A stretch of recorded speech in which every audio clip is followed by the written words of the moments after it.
Hello student, welcome to my YouTube channel easy learning. इस video में हम BHIC 133 की बुक जिसका नाम है भारत का इतिहास 1206 से लेकर 1760 तक, इसके एक और मोस्ट इम्पोर्टेंट टॉपिक पर डिस्कशन करेंगे।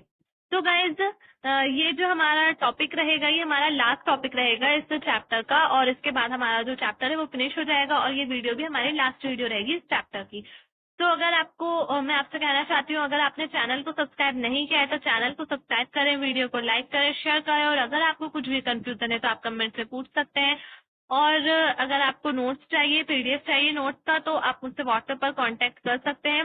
और अगर आपने इससे पहले के 2 मैं वीडियोस अपलोड कर चुकी हूँ इस यूनिट की, जो कि मोस्ट इम्पोर्टेंट है आपके लिए, तो अगर आपने वो नहीं देखी तो चैनल की प्लेलिस्ट पे जाकर आप वो देखिए, और मैं उनका लिंक डिस्क्रिप्शन में भी डाल दूंगी इस वीडियो के, आपको इजीली मिल जाएगा। तो चलिए हम वीडियो स्टार्ट करते हैं। हमारा ये जो टॉपिक रहेगा इंशा पत्र लेखन परंपरा।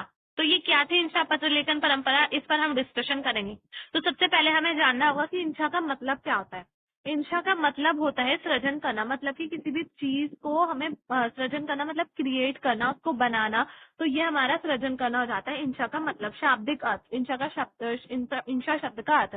लेकिन मध्यकाल के संदर्भ में ये व्यक्तिगत पत्रों और राजकीय पत्राचारों को दर्शाता है। मतलब कि इंशा का जो असल मतलब होता है, शाब्दिक अर्थ जो होता है वो सृजन करना होता है। लेकिन जो मध्यकाल था, मध्यकाल में ये किस चीज के लिए यूज होता था, व्यक्तिगत जो पत्र होते थे, लोग जो एक दूसरे को पत्र लिखते थे उसको दर्शाता है ये। और राजकीय पत्राचार मतलब कि जो राज्यों के बीच राज्य के मामलों में जो पत्र लिखे जाते थे, राज्य के मुद्दों को सुलझाने में या फिर मामलों में, जो एक राज्य दूसरे राज्य को लिखता था, मतलब कि एक राज्य सरकार दूसरे राज्य सरकार को लिखती थी। उस समय तो ऐसे राज्य नहीं होते थे जैसे कि आज के टाइम में। तो उस समय पहले राजा ही होते थे, तो राजा एक दूसरे को जो लिखते थे या फिर उनके जो अधिकारी होते थे वो लिखते थे पत्रों को, तो वही हमारा इंशा कहलाया उस समय में। इंशा मध्यकाल में प्रचलित सामाजिक सांस्कृतिक परिस्थितियों और विचारों के साथ साथ प्रशासन के काम काज से परिचित होने का प्रमुख स्रोत है। मतलब कि उस समय में जो सामाजिक सांस्कृतिक परिस्थितियां थी और विचार थे, उनके साथ साथ जो प्रशासन में कामकाज होते थे उससे भी लोग परिचित होते थे। तो उसी का ही मुख्य स्रोत है। मतलब कि जो लोग इंशा पत्र लेखन करते थे, पत्र लिखते थे एक दूसरे को, वो सामाजिक सांस्कृतिक परिस्थितियों से तो संबंधित होते ही थे। लेकिन उस समय में जो प्रशासन था, जो राजा महाराजा थे, उनके कामकाज किस तरह के थे, वो लोग किस तरह का उनका रहन सहन था, उसके बारे में भी उन्हें पता होता था। तो ये हमारे जो इंशा पत्र लेखन है ये उसके हमारे मुख्य स्रोत है। मतलब हमें उसके बारे में पता चलता है इन सब पत्रों से जो उस समय में लिखे जाते थे।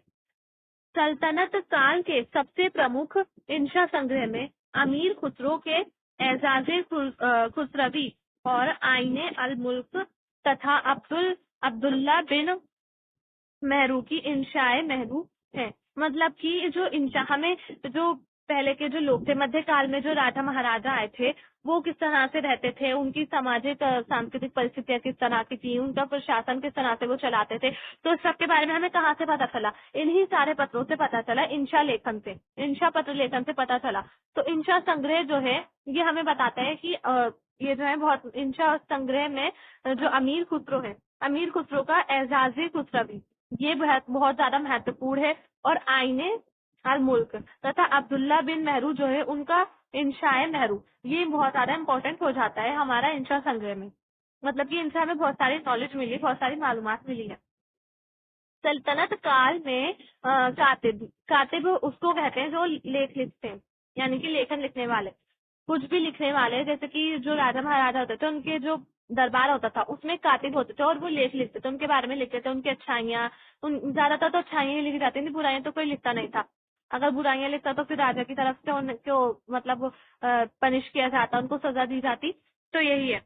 तो सल्तनत काल में जो कातिब होते थे, लेख लिखने वाले होते थे, दरबारी और मुंशी अधिकारी पत्रों के मसौदे तैयार करने के लिए जिम्मेदार थे। तो मैंने आपको बताया जो कातिब थे वो पत्रों के मसौदे, किस तरह से पत्र लिखना है, कातिब, दरबारी, मुंशी और अधिकारी, ये सब लोग जो थे तो पत्रों के मसौदे तैयार करते थे और ये सारी जिम्मेदारी उन्हीं की होती थी। उनके लिए एक अलग विभाग दीवाने इंशा होता था।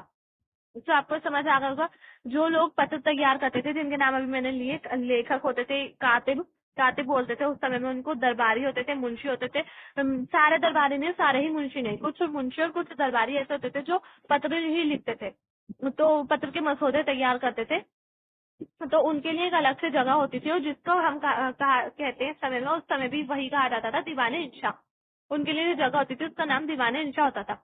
लेकिन आईने अल मुल्क और अमीर खुसरो ने कभी दीवाने इंशा विभाग में सेवा नहीं की।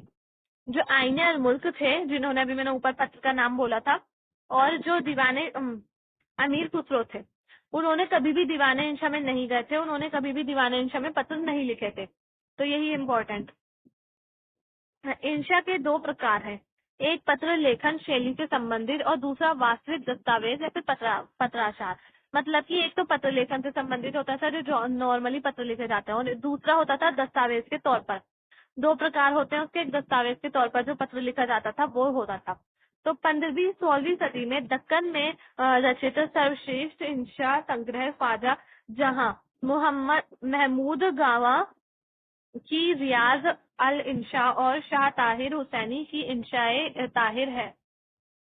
तो 15वीं और 16वीं सदी में जो दक्कन में सर्वश्रेष्ठ इंशा लेखन है, इंशा संग्रह है, वो क्या है? वो है महमूद गामा की रियाजुल इंशा और ताहिर हुसैनी की इंशाए ताहिर।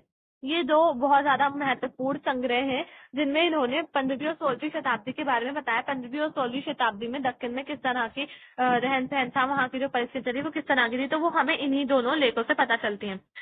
रशीदुद्दीन फजलुल्लाह की मुकातबत रशीदी इलखानिद खलजी संबंधों को समझने के लिए महत्वपूर्ण है।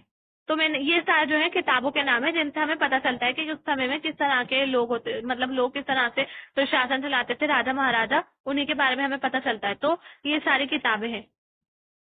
अब हमारा ये जो है इंशा लेखन, ये हमारा यहीं पर फिनिश हो जाता है, और इसके बाद हमारा दूसरा आएगा सूफी लेखन। तो अगर आपको स्क्रीनशॉट लेना है तो आप ले सकते हैं, नहीं तो मैं आपको पीडीएफ भी प्रोवाइड करा सकती हूँ। अगर आप मुझसे व्हाट्सएप पर कांटेक्ट करेंगे, मांगेंगे, तो मैं तभी आपको दूंगी वो। तो सूफी लेखन हमारा नेक्स्ट पॉइंट, और ये हमारा लास्ट पॉइंट रहेगा। सूफी लेखन में 3 प्रकार के साहित्य होते हैं। तो कौन कौन से होते हैं वो मैं आपको बताती हूँ। सूफियों की जीवन संबंधी वृत्तांत, मतलब जो सूफी लोग होते थे वो अपने जीवन संबंधी, जो अपने जीवन से संबंधित जो घटनाएं लिखते थे उसी को ही जीवन संबंधी वृत्तांत कहते हैं। दूसरा मकतूबात, ये सूफी शिक्षकों के पत्राचार हैं, जिनके माध्यम से वे अपने शिष्यों से दूर रहकर भी उन्हें प्रशिक्षित करते थे। तो मकतूबात ऐसे लेखन होते हैं जो जैसे कि कोई सूफी है, कोई टीचर है और वो उनके शिष्य हैं, तो वो उनको तालीम दे रहे हैं, उनको शिक्षा दे रहे हैं। तो वो किस तरह से दे रहे हैं, वो उनसे काफी दूर है, तो वो पत्र लिखकर उनको या फिर लेख लिखकर उनको तालीम देते थे, शिक्षा देते थे। तो इस तरह से ये हमारा दूसरी टाइप आ जाती है इसकी। पहली तो हो गई जो वो खुद अपने जीवन के जो सूफी लोग होते थे वो अपने जीवन के बारे में ही लिखते थे। दूसरा मकतूबात, ये मकतूब कह सकते हैं, मकतूबात कह सकते हैं। तो मकतूब ये होता है कि एक पत्र लिखा जाता है जिसमें वो अपने जो शिक्षा दी जाती है, फिर कुछ भी हम अपनी लाइफ के बारे में भी बता सकते हैं। मकतूब का मतलब यही होता है कि हमारी जो है, हमें कुछ इन्फॉर्मेशन लेनी है या फिर कुछ बताना है, तो वो पत्र लिखकर हम उसको बताएंगे। तो ये हमारा दूसरा हो जाएगा कि जो शिक्षक होते थे वो अपने उनको देते थे, अपने जो शिष्य होते थे या फिर सूफी अपने शिष्यों को देते थे, ये दूसरा हो जाएगा।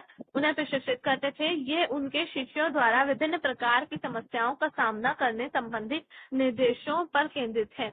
मतलब कि अगर उनके शिष्य किसी मुसीबत में होते थे, किसी परेशानी में होते थे, समस्या में होते थे, तो वो उनको पत्र लिखकर बताते थे, उनको मतलब रास्ता दिखाते थे कि किस तरह से आपको करना है अब आगे। तो निर्देश भी कह सकते हैं हम उसको, और एक तरह से वो भी कह सकते हैं, मालूमात भी कह सकते हैं। लेकिन ये स्रोत ऐतिहासिक दृष्टि से राजनीतिक वृत्तांतों के लिए एक संशोधक के रूप में कार्य करता है। मतलब कि ये जिस तरह के जो मकतूब होते थे, ये एक तरह से ऐतिहासिक स्रोत है, जिसके माध्यम से हम राजनीतिक वृत्तांत जो है, अगर उसमें कुछ गलती है तो उसको हम ठीक कर सकते हैं उसको। जैसे कि राजनीतिक वृत्तांत, उस समय में जो राजनीति होती थी, जो राजा महाराजा होते थे, उनके बारे में कोई गलत तो बात लिखेगा नहीं, लेकिन उनके जो उसका दरबारी होगा वो कुछ भी गलत नहीं लिखेगा। लेकिन अगर जो दूर के लोग होंगे, जिनको राजा वगैरह नहीं जानते होंगे, अगर वो उनके बारे में कुछ मतलब कि सच बात लिखेंगे, अगर राजा कुछ गलत कर रहे हैं तो दरबारी तो लिखेंगे नहीं, उनकी गलत बातें तो नहीं बताएंगे दरबारी। लेकिन अगर जो दूसरे लोग होंगे, जो उनके दरबार के भी नहीं होंगे, जिनको राजा नहीं जानते होंगे, तो वो सही बात बता सकते हैं। तो इस तरह से आपको समझ आ रहा होगा, वो दूसरे जो लोग हैं वो सही बात बता सकते हैं। तो इस तरह से जो हमारी जो राजा महाराजाओं के दरबार में लिखी गई किताबें, उनके लिए एक संशोधक का काम भी कर सकते हैं ये पत्र। तो आपको समझ आ गया होगा। आप प्लीज ट्राई समझने का ट्राई करिए, ताकि आपको मैं आपको बहुत इजी लैंग्वेज में बता रही हूँ, ये बहुत इजी लैंग्वेज में लिखा भी गया है, तो आपको समझ आ रहा होगा। अब थर्ड है हमारा मलफूजात। ये सूफियों और फकीरों के मध्य संवाद है।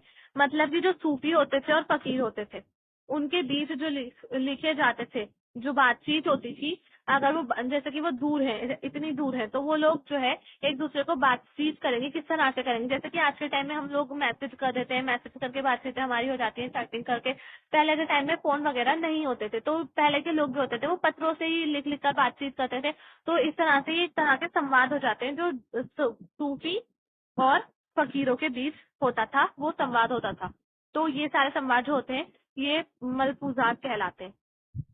फकीरों के मध्य संवाद है, जो तत्कालीन समाज के नैतिक और धार्मिक पहलू को संबोधित करते हैं।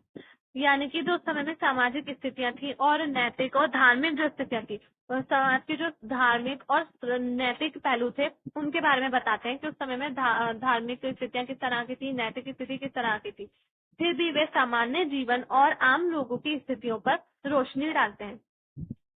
मतलब कि धार्मिक और नैतिक स्थिति के बारे में बताएंगे, तो वो सामान्य आम लोग जो होंगे उनके बारे में बताएंगे, आम लोगों की जो स्थितियां होंगी उनके बारे में बताएंगे। तो उन्हीं के बारे में बताया गया है मलफूजात में। जो सूफी और फकीरों के बीच संवाद होता था, वो आम लोगों के बारे में बातचीत करते थे।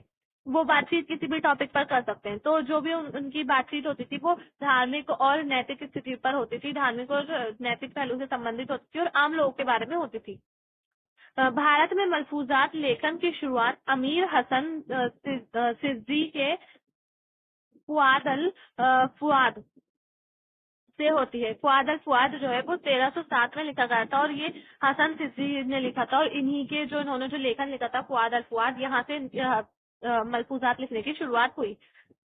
ये शेख निजामुद्दीन औलिया के मध्य संवाद का संकलन है। मतलब कि जो शेख निजामुद्दीन औलिया था, उस समय उन्होंने संवाद किया था, और यही हमारा महत्वपूर्ण स्रोत है जहाँ से मलफूजात लिखने की शुरुआत हुई थी।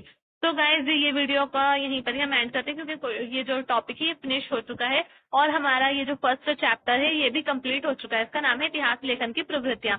तो हमारा BHIC 133 का ये फर्स्ट चैप्टर कंप्लीट हो चुका है। इसके बाद जो हमारी नेक्स्ट वीडियो आने वाली है वो सेकंड चैप्टर की होगी। तो गाइज प्लीज वीडियो को लाइक करें, शेयर करें, चैनल को सब्सक्राइब करना ना भूलें। थैंक्स।